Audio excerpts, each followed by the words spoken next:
Salo. Wali. Sente ameza ngasizira biro. Zina badde mkusaba.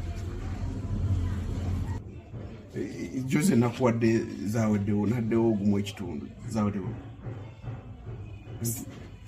Salo sente zowampadde zawadde zakozesa waka oba ziri ze nabadde nkusaba.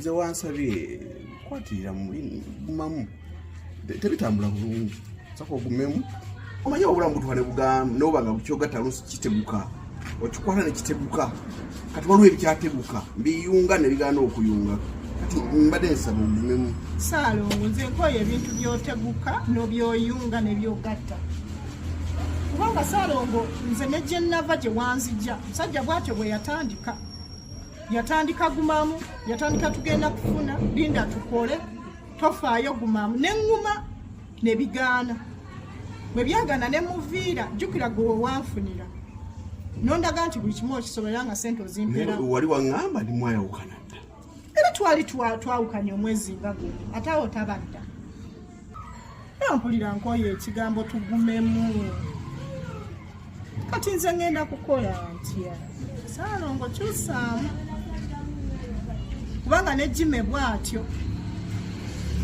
ekyankyaya Jime nokuba nali sibikugambanga naye kyamunkyaya era naye yali atandise obutanfaaka ate ng'anyumya nnyo emboozi za maama we nga buli ssaawa aba anyumya nnyina kamale ogenda ewa maama kamale kulaba kyagamba kansooke mmalirize maama nenkoowa Jime.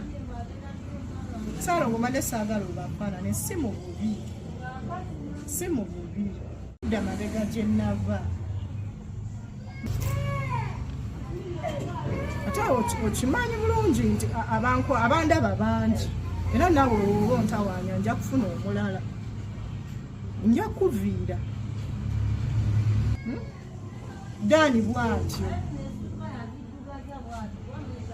Dani ye yanyiriza ddala ebintu ebyansobera namugamba nga tuzimbe tuve mu nzigo n'agaana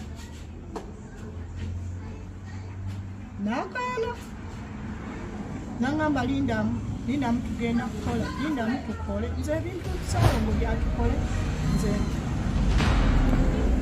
Saalongo ate nkugambye ogenze bugenzi